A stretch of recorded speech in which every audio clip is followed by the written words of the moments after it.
Olá, está começando mais um AGES Podcast. Eu sou a Karine e aqui minha parceira de mesa, Waldman. Boa tarde, tudo bom, Karine? Tudo bom? Antes de iniciar, aqui eu queria te convidar a entrar lá no nosso canal do YouTube, clicar lá no sininho para assim você receber todas as notificações e ficar por dentro dos conteúdos que a gente coloca lá semanalmente.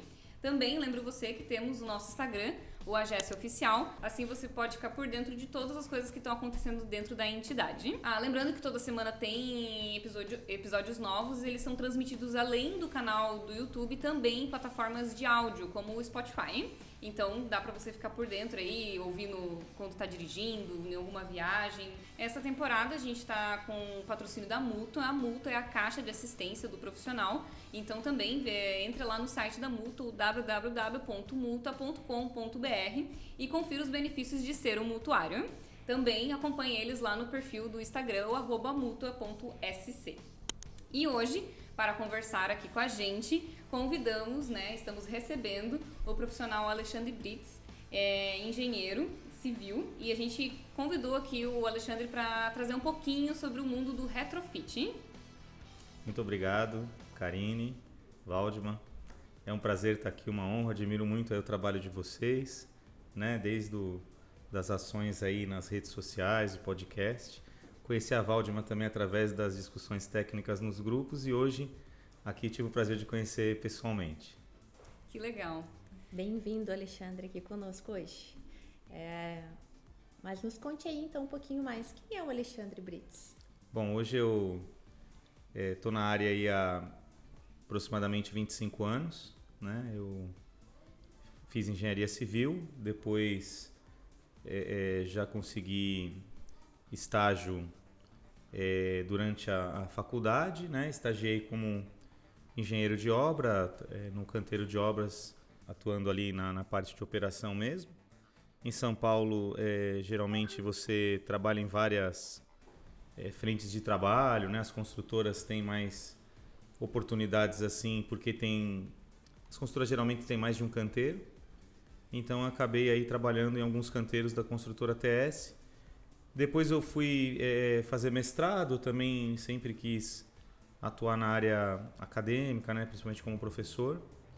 E acabei mudando de emprego nessa fase. Eu fui para uma construtora que tem atuação nacional, que é a Cyrela. Fiquei lá por mais de 10 anos, um pouco mais de 12 anos.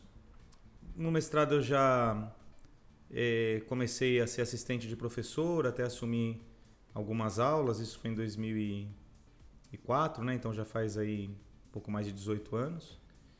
E há 6 anos, exatamente há 6 anos, em setembro aí de 2017, quando eu estava aí para fazer 40 anos, conversei lá com a minha família, minha esposa, hoje ela é sócia, a Fefe que está aí acompanhando tá desde o começo também, então fundamos a GPID, que é o Grupo de Pesquisa e Desenvolvimento. Faz projetos, consultoria técnica como vocês. Aí com a pandemia veio essa oportunidade também de fazer vídeos, enfim. E eu sempre tive aqui uma proximidade com Joinville através de convites, a gente aqui na própria CIG, cursos, então sempre fui muito bem recebido aqui na região. Tenho clientes aqui, é uma região que o esposo da Karine é um amigo, de mais de 10 anos, que é o Francisco. Tenho amigos aqui, então Joinville é uma cidade que eu prezo muito. Nossa, que legal. E tu conseguia conciliar a vida acadêmica com a de obra? Acho que eu nunca consegui, viu? É um desafio. Porque é puxado. Difícil, muito. Se for pensar, não sei como a gente fez. Eu tinha um irmão, Mandava ele em teu lugar, Fala assim. Com certeza tu fazia isso. Com certeza, É gêmeo ainda, É gêmeo. Mas eu acho que isso foi fundamental, assim, porque, sei lá, parece que quando você não quer ir, dá uma força, Mas realmente, assim, eu estudei à noite e trabalhava de dia em obra. É bem puxado, mas... Muito. Mas tinha bastante gente que fazia isso, mas é bem puxado, bem puxado. E depois também fiz o mestrado trabalhando.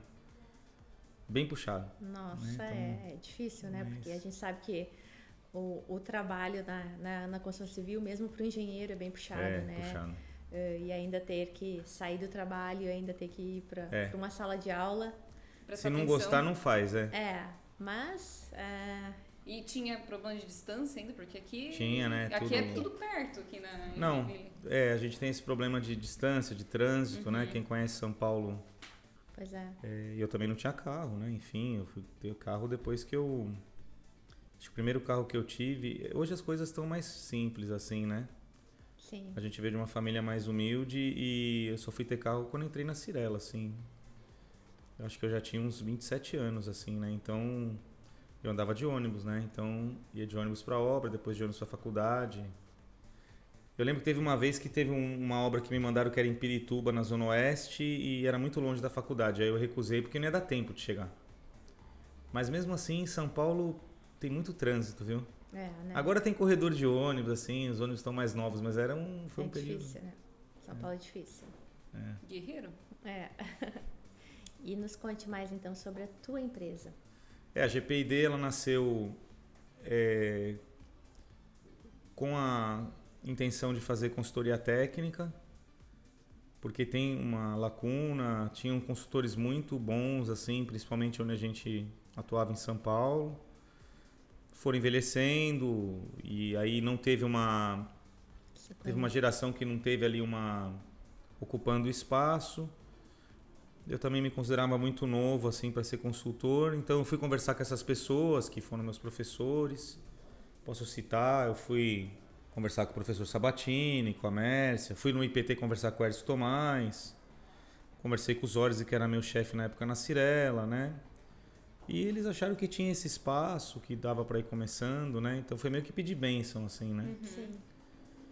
E aí a gente viu que para expandir teria que projetar, porque aí dá para escalonar, né? Porque consultoria, por mais que você tenha lotado seu horário, não dá para você delegar a consultoria, né? Então, ia ter um limite, né? Então, para escalonar, a gente começou a fazer projetos de produção, que é um nicho que também tem poucos profissionais. Então, hoje nosso foco é projetar revestimentos, em geral, fachada, externos, mas também tem muitos projetos internos, porque às vezes tem projetos mais especiais, assim.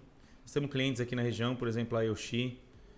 Às vezes tem uns projetos de térreo que vai uns porcelanatos muito grandes ou rochas naturais, então acaba projetando. Piscinas, né? Legal.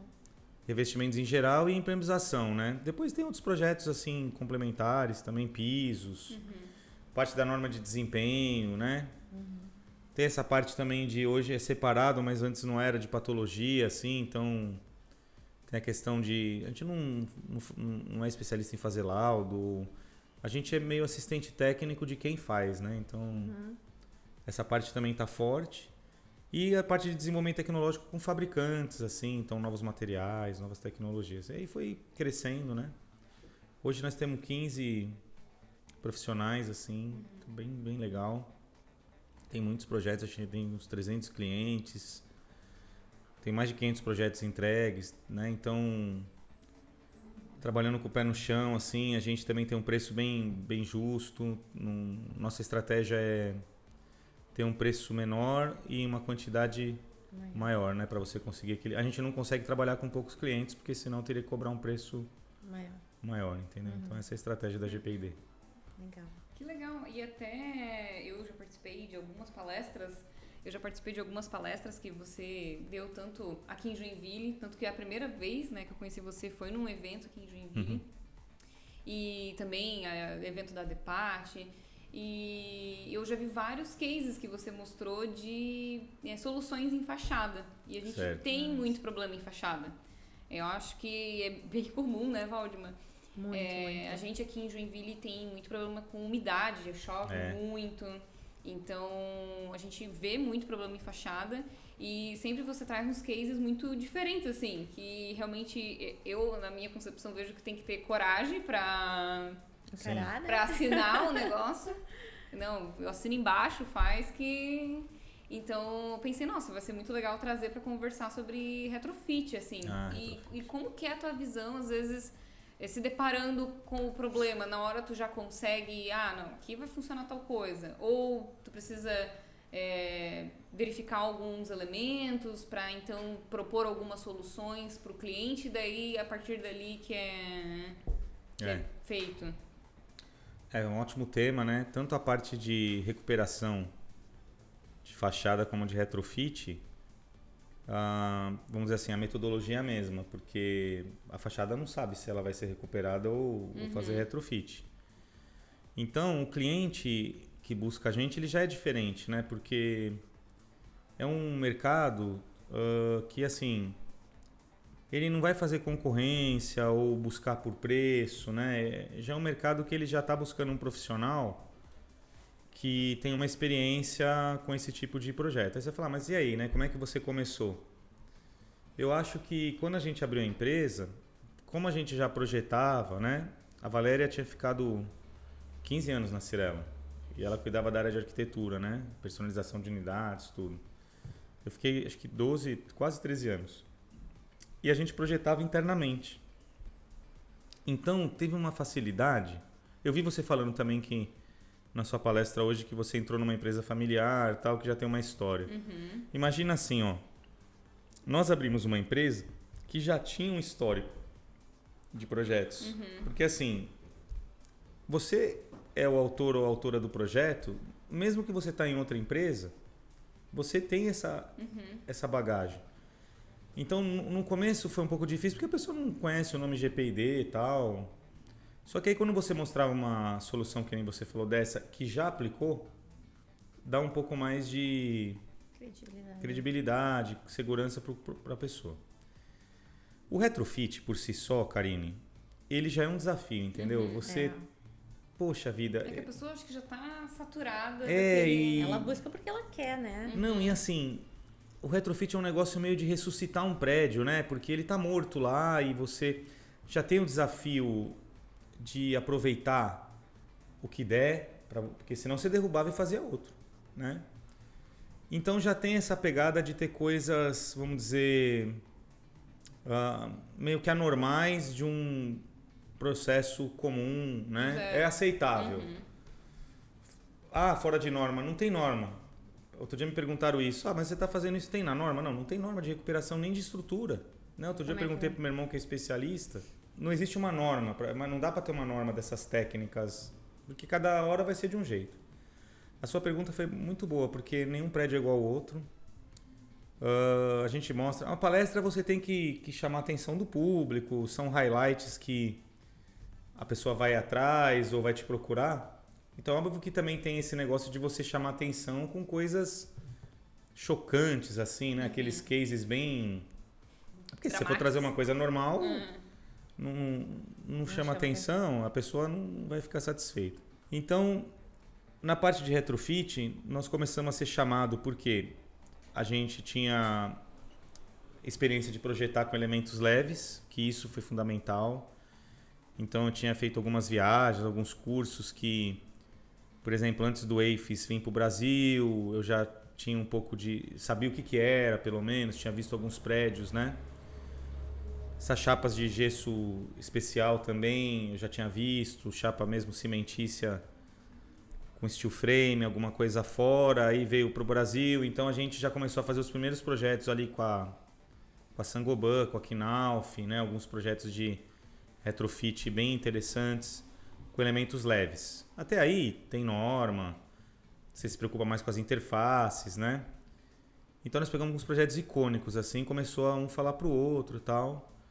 Aí eu acho que na pandemia, Karine, esse negócio, talvez... Eu sei que você me conheceu aqui, mas na pandemia eu percebi que difundiu mais esse conhecimento. E aí...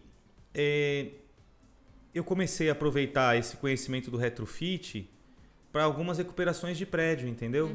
Para você usar algumas técnicas não destrutivas. Então, pensando... Eu acho que assim...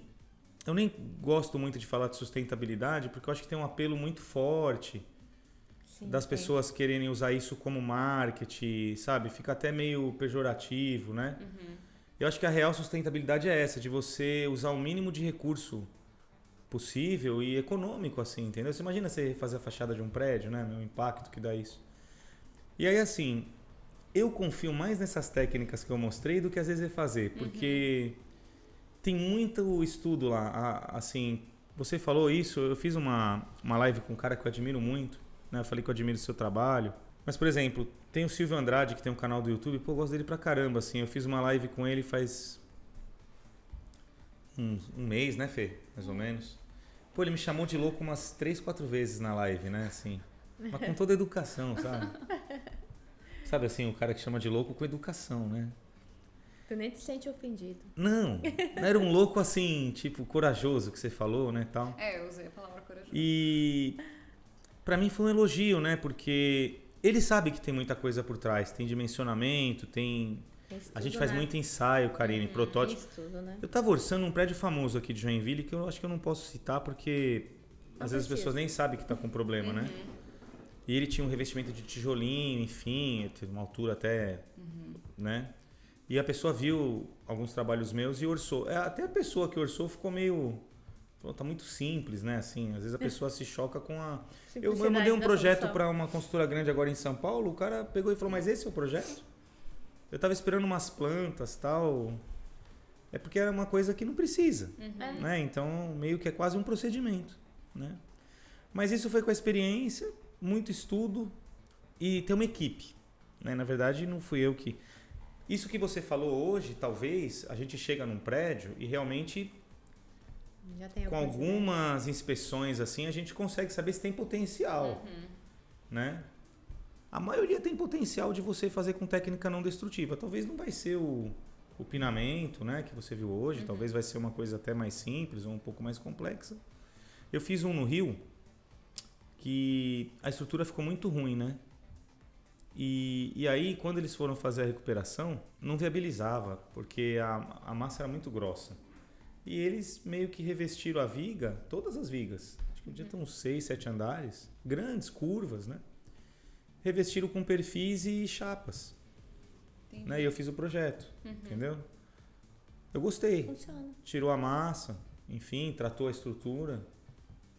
Então, eu gosto de desafio, assim, esses métodos alternativos, mas eu sei que você me acompanha faz tempo, a gente teve bastante curso aqui na CIG. Tem muita engenharia por trás, não é chute assim, né? Mas onde que... Eu imagino que deve ter coisa também que você traz de fora, né? Mas porque são coisas que a gente tem dificuldade de ver, assim... Onde que é no dia a dia, artigo, né? Tu falou que tem a equipe também, claro... Mas eu tenho dificuldade de achar, né, esse tipo de conteúdo, assim... Também porque eu não trabalho com projeto, mas... Não, mas não tem muito não. Eu estou escrevendo um artigo desse pinamento. Esse eu aprendi empiricamente, né? Eu aprendi com um peruano que é o Mário Colantes, o Max também, que estava fazendo a norma de revestimentos. Eu aprendi na prática, depois a gente desenvolveu um dimensionamento, uma técnica, uma fórmula e foi aplicando, né? Não conheço artigo disso, não conheço bibliografia. Mas eu vou dar um exemplo... De um mais fácil, né? Quando eu fui convidado... Antes da pandemia tinha muita viagem que você fazia para o exterior para a convite de fabricantes, né? Então você estava numa empresa grande, por exemplo, está bombando aqui hoje. Vamos supor, tem uma empresa grande aqui, você é consultora e aí eles... eu quero levar vocês lá para a Alemanha, por exemplo, para os Estados Unidos, para você visitar a fábrica lá e conhecer as tecnologias. Isso era normal. Então, o Brasil é um país que consome muito material, então é normal, né? E numa dessas oportunidades, quando eu estava na Cirela, a Votorantim chamou porque ela tinha trazido produtos da Laticret, que é nos Estados Unidos, que é uma das maiores empresas de argamassa colantes, né, e tal. Eu fui lá e eu vi que tinha uns materiais diferentes, assim, que hoje é o que a Dundum tem aí, entendeu? Composto polimérico e tal. E também não tinha bibliografia, assim, você não acha isso. E aí eu fui atrás, tal, achei alguma coisinha e ficou parado ali. Então, quando a Dundum veio com os produtos para mim, eu falei, eu já conheço isso aí. E eles vieram para... Só um exemplo para você, acho que olhar de fora da caixa, às vezes existe o produto e você usar o produto com outra função. Eles tinham um produto que era para colar bloco, que foi acho que foi uma invenção deles, eu não vi em outro lugar do mundo. Hoje tem, mas naquela época eu não tinha visto. E aí eu cheguei para ele e falei, cara, esse produto dá para colar cerâmica. Eu vi lá nos Estados Unidos e tal, e a gente desenvolveu, era o mesmo produto, tinha que fazer um ajuste na fórmula para colar cerâmica. E aquilo ficou parado também. Quando eu fui recuperar a fachada, eu fazia o pinamento, às vezes perdia algumas placas. E aí eu falei, poxa, eu podia usar aquele composto polimérico para recolocar a placa, entendeu? E aí vai estudar, vai fazer ensaio, tudo assim. Tem que ter coragem? Tem, claro. Mas quando você vai fazer ensaio, presta atenção nisso, ó. O composto polimérico, ele tem 3 vezes mais aderência que uma argamassa colante e 60 vezes mais a flexibilidade. Você prova em laboratório. Então o cara tinha que ter medo de pôr argamassa colante. Não o composto. Sim, mas é que quando algo é praticado por mais pessoas, muitos sente anos. Mais seguro, né? Não, mas até hoje a gente sofre... Assim, tem projeto que a gente perde. Hoje está muito mais fácil, porque como você tem muitos cases... Uma coisa que é legal, assim, quando a gente vai fechar projeto num condomínio, eu levo um case tipo igual ao do condomínio. Sim. Às vezes até a mesma cor da cerâmica, assim. Aí a pessoa se familiariza. No começo era mais difícil. Mas tem um apelo econômico, Karine. Eu acho que se fosse o mesmo preço, nem tinha conversa. Acho que talvez nem me atenderiam. Mas imagina você que tem um problema na mão. É o que eu falo às vezes. Às vezes a pessoa vai lá na palestra e fala, não, eu sou totalmente contra isso. É que ela não tem um problema. Quando você for fazer um laudo, ou você for fazer uma consultoria técnica, tem uma fachada que está condenada, vamos dizer. E vai gastar 3 milhões. É fácil esses números, assim, chegar nesses números, entendeu? É fácil. 2, 3 milhões. Sim. Aí você vai lá e fala que vai custar 500 mil. Sim. Aí a pessoa para te ouvir. Então, eu acho que pega muito pelo econômico. E manter as características também do prédio. E quando te chamam, tem determinados ensaios que precisa ser feito? Porque também tem... eu vejo que tem um pouco dessa resistência, às vezes, de conseguir, né, aprovação de ensaio, que não é algo barato, assim, de solicitar. Vai muito estudo em cima, né, Alexandre? Tem que é um cliente diferente. É o que eu falei, ó. O cliente do retrofit... É que Ele não já é tá com chegar e outra visão. botar o olho e dizer a solução. Não. Tem que dar uma examinada no paciente, né? Ó, o cliente do retrofit, Valdemar, ele é totalmente diferente. É porque ele já está pensando na economia. O retrofit já é uma economia. Porque ele está aproveitando. Vamos pensar nós, né, idoso, né? A gente não vai no médico, o médico já disse que a gente tem. Ele vai fazer uma bateria de exames na gente para poder dizer qual a melhor solução, né? É isso aí, essa analogia é excelente. É um idoso, né? Então, eu fiz um retrofit de um prédio na frente na Paulista, da PHL lá. Na frente de um... É assim que acontecem as indicações. É na frente do MASP. O prédio tinha acho que 50, 60 anos, assim. E ele tinha um Full G, que eu até mostrei aqui na palestra, mas é bem antigo. E eles iam retirar, ia fazer lá um outro revestimento, alguns lugares iam colocar uns enchimentos e tal. E aí eu tinha uma pessoa lá que me conhecia, meu irmão também estava junto, meu irmão é especialista em incêndio, eles estavam fazendo uma ação para segurança prédio antigo. Contra incêndio. Eles ouviram a conversa e falaram, não, chama o Alexandre lá, o meu irmão, que ele entende de fachada, ele pode olhar. Ele pode olhar para aproveitar o que está aí. Quando nós chegamos lá que a gente foi fazer um ensaio, fizemos vários ensaios. O Full G estava muito bom, assim, com 50 anos, mano. Não precisava mexer nele. Então, nós aplicamos com a Ibratim um produto que era um fundo preparador e o produto em cima. Então, teve uma economia muito grande. E instalamos também, onde eles queriam enchimento, essa chapa de Ultra Wall aí, né, que é Glass Rock, que é da Saint-Gobain, a chapa por cima. Então, conseguiu reaproveitar tudo. Então, do orçamento que ele tinha... É assim, economiza tanto que o que você pedir de ensaio... Ele vai aceitar. Compensa. Então assim, geralmente faz ensaios destrutivos, né? Alguma coisa não tem jeito, então... Sim. Sempre tem que fazer um ensaio tal. Arrancamento. Arrancamento. Vai ter que fazer. Às vezes alguns ensaios até empíricos, eu faço alguns que é arrancamento de bucha, que é de outra norma, que é de mecânica, que a gente adapta. Porque eu tenho que ver se o perfil consigo parafusar ali. Aí hoje, Karine, também, Valdemar, tá muito fácil, tem muito ensaio de fabricante, viu? Então, assim, por exemplo, na Ibratim eu peço os ensaios, tá tudo em ordem. São ensaios atuais. Então não há necessidade de eu ensaiar. Aí eu faço alguns protótipos para ver compatibilidade.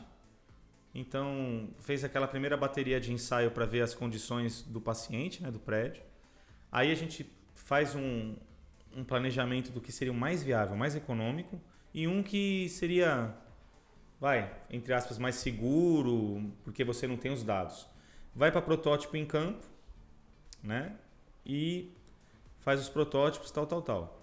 E outra coisa é assim, a gente não aceita projetar sem fazer o acompanhamento, porque é importantíssimo. Não tem como. Ninguém garante. E são coisas muito assim, papel, arrojadas, né? Ousadas, né? E também não aceita sem fazer os ensaios que a gente quer. Então, esse cliente é diferente. O cliente do retrofit... Nós temos retrofits, assim, graças a Deus, icônicos, assim, né? Tem esse da Paulista, tem o projeto do Santuário da Basílica, que para mim é um retrofit, porque a Basílica sempre foi de tijolinho lá, de Aparecida. E aí teve que fazer Eles não falam que é retrofit, que o projeto é em andamento e tal, mas, poxa, mudou a fachada, né? Então, para nós somos técnicos, é um retrofit. Fez um emboço com... Alterou as características originais. Alterou e fez um mosaico. Não sei se vocês foram lá, assim, um dos melhores projetos nossos. Fizemos uma cobertura da Ambev lá em Campinas, que foi piso sobre piso. Então, isso eu acho que eu vi numa apresentação. Fizemos muito retrofit, assim, importante, né? Que são icônicos, assim. Mas existem empresas no mundo especializadas em retrofit. Assim, a gente ainda está engatinhando no Brasil. Eu assisti uma palestra lá no Embracon de um italiano. Os caras fez retrofit no mundo inteiro, assim, né? Especializado. Aí projeta e faz. Eu só projeto, né? Eu não faço Tem uma empresa que contrata muito a gente, que chama Atier, que é de São Paulo. Atier Onhoff, é bem famosa. Nós fizemos também um projeto do retrofit do Colégio Porto Seguro, né? Colou umas placas de cimento grosso, assim, sobre um revestimento antigo. Então, para fazer retrofit precisa ter realmente um pouco de coragem, porque sai do tradicional, viu, Karine? Coragem e conhecimento, né? Sai do tradicional. Eu acho que de falar pro cliente, faz, né, acredito, ter essa autoridade de dizer pro cliente que vai dar certo. Eu não sei se a gente tem tanta autoridade, assim, né? Eu vejo bastante autoridade. Confia. Não, é que assim, é o que eu falei, é uma demanda diferente. Por exemplo, num prédio, a gente projeta, lógico, não dá para viver de retrofit no Brasil. Se a gente fosse fazer só projeto disso, eu ia ter 3, 4 projetos. Não faz toda hora isso, ainda não é um mercado... Sim. Né? E você não consegue nem cobrar o que vale. Né? A gente ainda cobra valores que, assim, não é o que vale. Então eu vivo de projeto do dia a dia aí, atual. Fachada, impermeabilização e tal. Esse tipo de projeto, Karine, quando você vai, tem um monte de gente na mesa. Então você tem coordenadora de projeto, você tem o dono da empresa, você tem outros projetistas que estão envolvidos e já tem as diretrizes. Então você não pode sair muito ali daquele quadrado. Você pode até falar, se usar esse material, ou... Aí você vai pro retrofit. Geralmente tem um coordenador, que é um cara muito experiente de retrofit, ele ouve, né?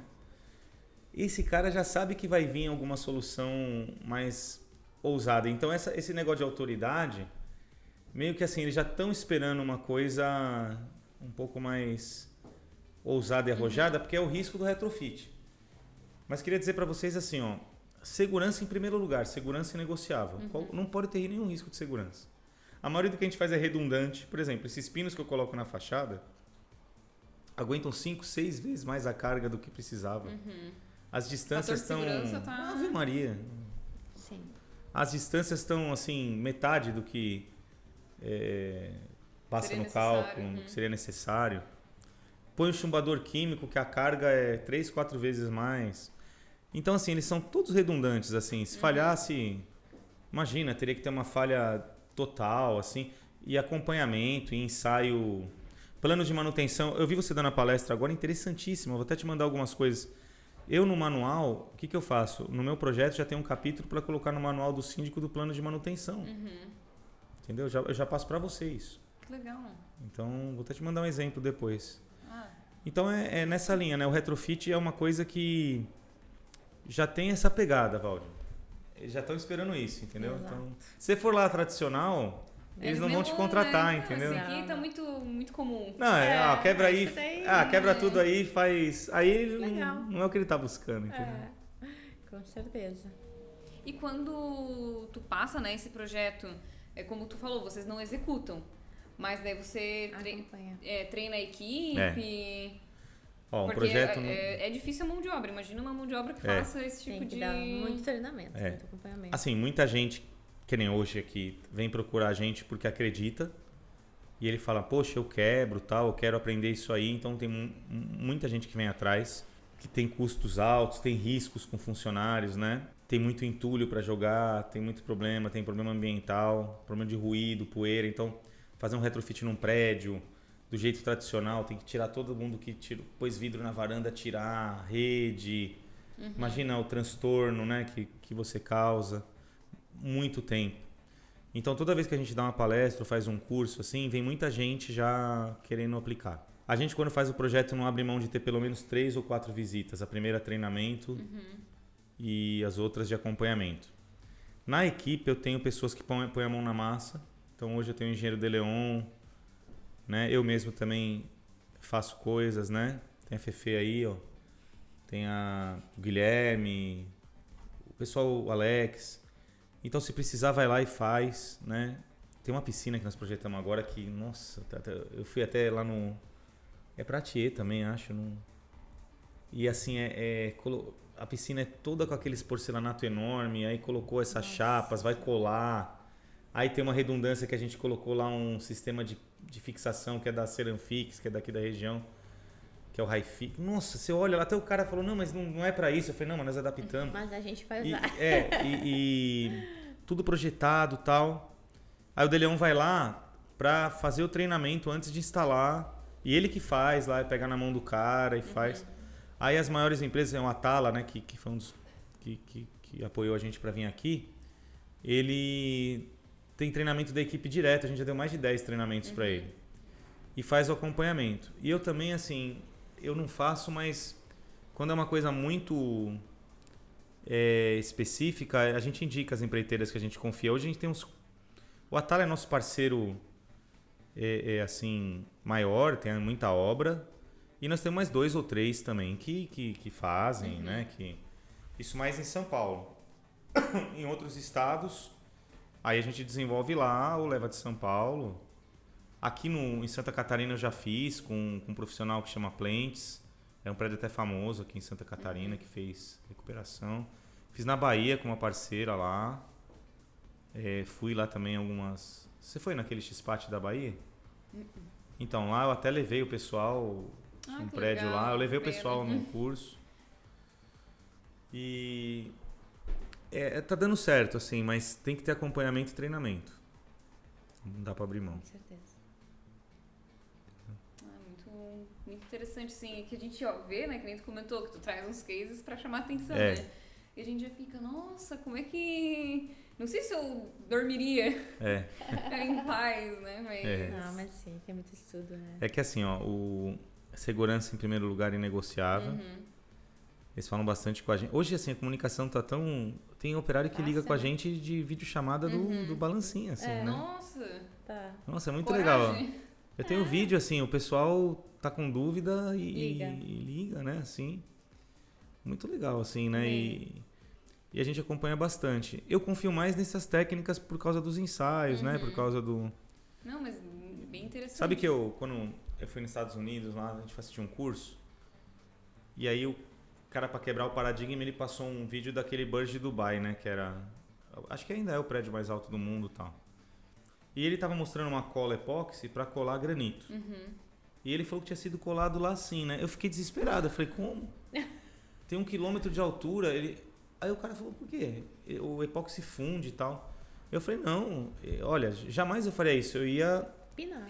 Colocar um parafuso, né? Ele falou, não, mas oxida, tipo, assim, é que ele tinha desenvolvido para isso. Então é uma questão cultural. Para ele, o dele, assim, era muito melhor. Mais seguro do que eu. E para mim, eu falei, não, jamais, né? Eu poderia colocar seu epóxi, mas ia ter colocado um parafuso e ninguém vai enxergar, né? 1 quilômetro de altura e aí a gente ficou debatendo, né? Aqui, assim, geralmente tem muita discussão quando eu vou. Aí a gente vai fazer os protótipos. Teve um condomínio na Aclimação agora, que a síndica chamou umas 15 pessoas lá pra gente fazer o protótipo, mostrar. Aí quando eles viram, entenderam, tá, não caiu. Pega o lugar pior que tem lá, tá tudo trincado, tá solto, aí vai lá, parafusa, coloca o pino. Na cabeça das pessoas, a hora que vai parafusar vai explodir, né? Sim. Tem vídeo disso na internet, não tô falando que... Não acontece. Por isso que tem que fazer... Teste, tudo, né? Ensaios, né? Então... Mas a maioria tem potencial. Com certeza. A maioria tem potencial. Não, mas muito, muito interessante, né? A gente já vai se caminhando pro fim, porque passa muito rápido né? a conversa. E até fica, assim, aquela vontade de querer conversar mais, trazer outros assuntos relacionados. E agora eu vou te botar numa fogueira. Tá bom. Aí. Eu esqueci de pedir, né? Pra você pensar num livro. A gente geralmente tem esse costume de, ao encerrar, né, o episódio, a gente pede pro convidado um livro que marcou, não precisa ser técnico, mas um livro que tu gosta, assim, de compartilhar com as pessoas, de indicar. Então, não sei se tu teria, assim, de prontidão. Não, tenho. Nem sabia, né? Mas, bom, já assisti com os seus podcasts, com as pessoas que você faz, eu acompanho o seu trabalho, eu gosto muito. Mas tem um livro que mudou minha vida, eu já dei mais de 100 exemplares desse livro. Todo mundo que está assistindo que me conhece, eu já dei mais de 100 exemplares e toda pessoa que vai entrar para trabalhar comigo é obrigada a ler o livro. É obrigado mesmo. Depois eu fico enchendo o saco. Eu fico enchendo o saco se ler o livro ou não, que chama Nos Bastidores da Disney. Né? Então, eu dou muito esse livro, sorteio, todo evento que eu vou quase eu levo. É um livro que realmente muito simples de ler, dá para ler rápido esse livro. Mas é uma filosofia que, assim, como eu não tenho o livro ainda da nossa empresa, o meu livro, ele traduz aquilo que eu queria passar para os meus amigos, colaboradores, do que eu espero deles, né? Então, eu estava uma vez na Saraiva, aí até fiquei sabendo que fechou a Saraiva, né? São coisas que não pode acontecer, né, meu? Né? Eu ficava horas lá, vocês também eram assim? Ficava horas na livraria. Não dá para trocar uma livraria física por esses negócios de internet, entendeu? Ficar vendo capa de livro, pegar o livro na mão, ver quantas páginas tem. Essas coisas... Aí eu até fiquei mal, assim, né? Que eu não... Tem outras redes de livraria, né? Mas marcou nossa geração. E aí eu lembro que eu vi, assim, a capa do livro da Disney e eu gostei, né? Da capa. Porque o livro vende pela capa, né? Sim. Eu comprei o livro, eu li o livro e falei, nossa, Valéria, esse livro é tudo. Nossa, a Fernanda já ouviu falar desse livro também. E aí eu comprei o livro, assim... E esse livro realmente mudou minha forma de pensar pessoal e profissionalmente. E se você for ler, talvez você vai falar, é simples o livro. Não é aquele livro difícil de... Mas te faz pensar. Agora fiquei curiosa pra ler. Chama Nos Bastidores da Disney. Eu já tô anotando aqui, ó. Mentalmente já tá anotado já pra esse aí eu indico aí, muito bom. Mas essa questão da livraria foi até interessante. Esses dias eu tava atrás de um livro e daí eu fui numa livraria porque na minha cabeça eu lembrava que tinha uma estante enorme com várias física, matemática, e daí mudou a livraria, agora tá num espaço bem menor e não tem mais. Pela internet. Agora. Como é que eu ficava horas, né? Agora você compra livro, né? Não, eu ficava horas na livraria, porque assim, o negócio do livro, que nem você falou, eu sei o nome, você vai lá e pesquisa. Mas é diferente de você, às vezes, estar num shopping, ir numa livraria para gastar o tempo, entendeu? Por exemplo, às vezes eu vim aqui dar a palestra. Aí eu vou embora amanhã. Às vezes você tem 2 horas lá no lugar, se tiver uma livraria, você fica 2 horas lá dentro, pô. O celular não substitui isso, cara. Não. É diferente de... eu gosto muito, mas... Eu gostava de locadora também, né? Na minha época tinha locadora de filme, né? E tinha que rebobinar, né? Mas era legal a locadora. Você ia lá e não é a mesma coisa mas eu também fui da época da locadora. Eu gostava de ir na locadora. Eu alugava os infantis. A minha época era mais infantil. Mas eu aluguei muito. Nós não, né? Nós já começava na quinta. Olha, eu converso com muita pessoa da nossa geração. Não substitui a locadora. Era um evento que você ia... Isso. Nossa. Nós estamos saindo do contexto, vocês me perdoam, eu falo demais. Mas era um evento que você ia... que a família brigava para escolher os filmes, entendeu? Só pode alugar 6 filmes. Sim. E aí chegava lá com 8 e tinha que discutir decidir, cara. Isso aí não tem mais, meu. Perdeu esse romantismo, tu não rebobinou entendeu? o teu filme. Tive que pagar multa. Pagava multa, é isso aí. Não tinha que, na minha época. E se não levasse na data, também pagava multa de diária também. Tinha, e tinha que rebobinar para entregar, lembra disso, né? Então, é isso aí. Na tua época já era mais moderna as coisas. Era DVD. Era DVD. DVD no rebobina. Mas quero te agradecer imensamente por ter topado, né? A gente se esbarrou no evento de São Paulo. Sim. E ele já falou, não, vou estar em Joinville. Vamos fazer. Vamos alinhar para dar certo. Então, te agradeço muito pelo carinho e pela atenção e ter realmente ajudado a dar certo esse episódio. Prazer, eu tenho certeza que vai ser muito bom para a sociedade, para quem é da GES, enfim. Porque a ideia do podcast é deixar um conteúdo para a sociedade. Claro. Para as pessoas, né, verem com outros olhos o retrofit, verem com outros olhos a questão da engenharia, da importância dela. Então, né, deixo aqui para tu quiser fazer um encerramento.